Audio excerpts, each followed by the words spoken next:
Nous allons voir la façon la meilleure de nous positionner pour jouer. Sur une partition, il y a de temps en temps des petits numéros qui n'ont pas tous la même signification. Dans l'histoire de la musique, il y avait des pianos mécaniques qui étaient activés par des cartes perforées.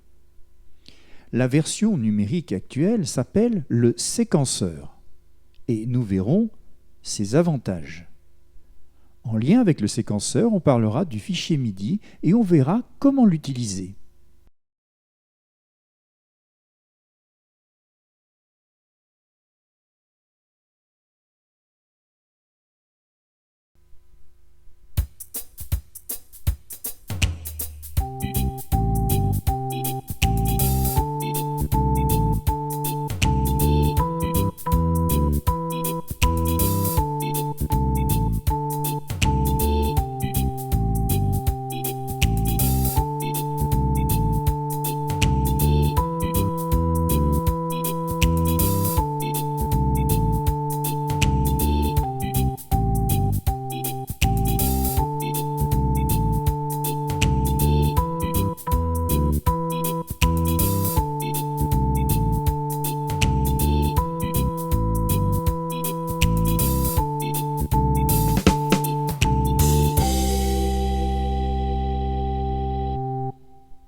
Observons brièvement la partition que nous allons jouer.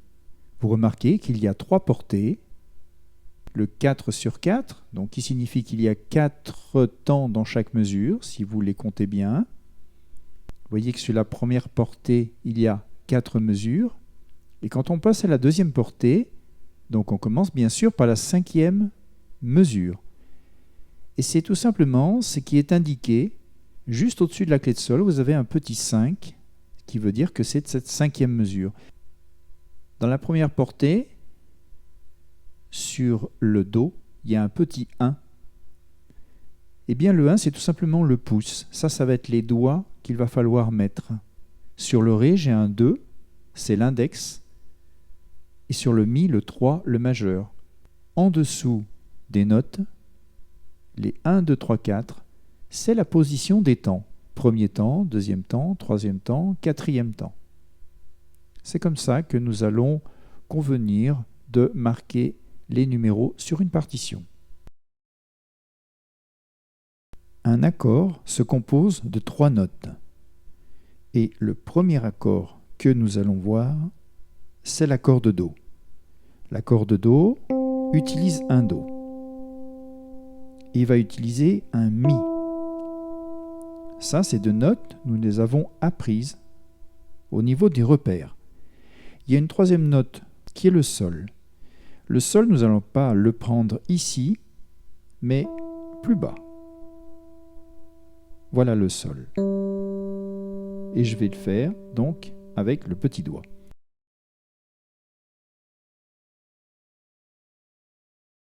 Voyons maintenant la position. Quand on est placé devant le clavier, on va être placé en face du Do central ou un tout petit peu vers la gauche. Au niveau des épaules, pensez bien à les relâcher, ne les remontez pas.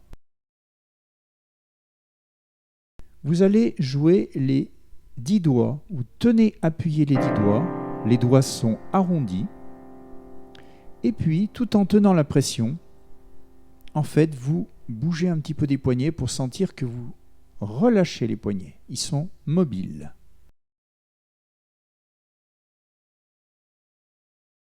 Et pensez à respirer, ne retenez pas la respiration, essayez de vous détendre au maximum. Ensuite, alternance. Jouez 5 notes, lâchez l'autre. Jouez 5 notes, lâchez l'autre main. Hop. Vous voyez que les poignets montent et descendent parce qu'ils sont détendus. Pensez bien à relâcher toujours vos poignets, c'est important. Le jeu lié détaché. Pour cela, j'ai mis un son d'orgue, qui est le son le plus facile à utiliser quand on débute. quand je joue une note répétée, la note va être détachée.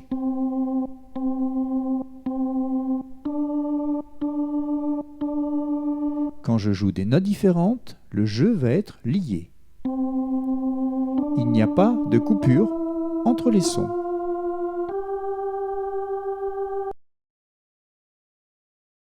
Petit programme, là sur ordinateur, qui permet d'enregistrer ce que l'on joue.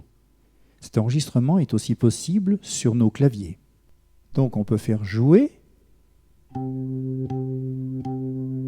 Là, le séquenceur fait jouer les notes que j'ai enregistrées au préalable et qu'il affiche.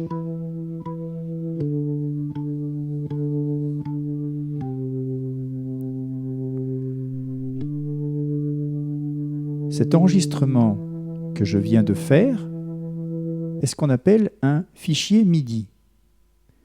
Ce fichier MIDI est un fichier qui est lu par tous les appareils puisque c'est un standard international.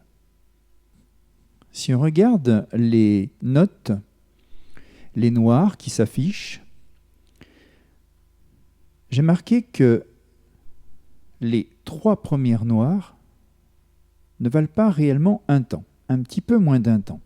Contrairement à la dernière noire de chaque mesure, que j'ai entourée en vert, qui, elle, vaut exactement un temps. Alors pourquoi certaines valent un petit peu moins et d'autres exactement un temps? Pour cela, on va se servir du piano roll. Le piano roll, c'est-à-dire c'est le rouleau qui servait, dont je parlais pour les pianos mécaniques, les fiches cartonnées. Et voilà la partition lorsqu'elle va s'afficher sous forme de petites barres. On va imaginer que ces petites barres, en fait, sont des trous dans le carton. Voilà.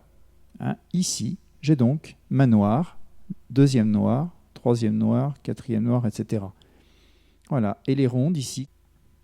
Alors, il faut juste voir que au changement de note noire, tel que je l'ai marqué, il n'y a pas d'espace. C'est-à-dire qu'entre le Do et quand je passe au Ré, il est lié, donc il n'y a pas de coupure, le son vaut réellement un temps. Mais lorsque je répète les 3 Do ou les 3 Ré ou les 3 Mi, le fait de relâcher, forcément, va faire que ma noire est un tout petit peu plus courte, d'où l'espace que l'on voit. Voilà la différence entre le jeu détaché et le jeu lié. Et on veillera bien justement lorsqu'on s'entraîne à faire du lié lorsque des notes différentes se suivent.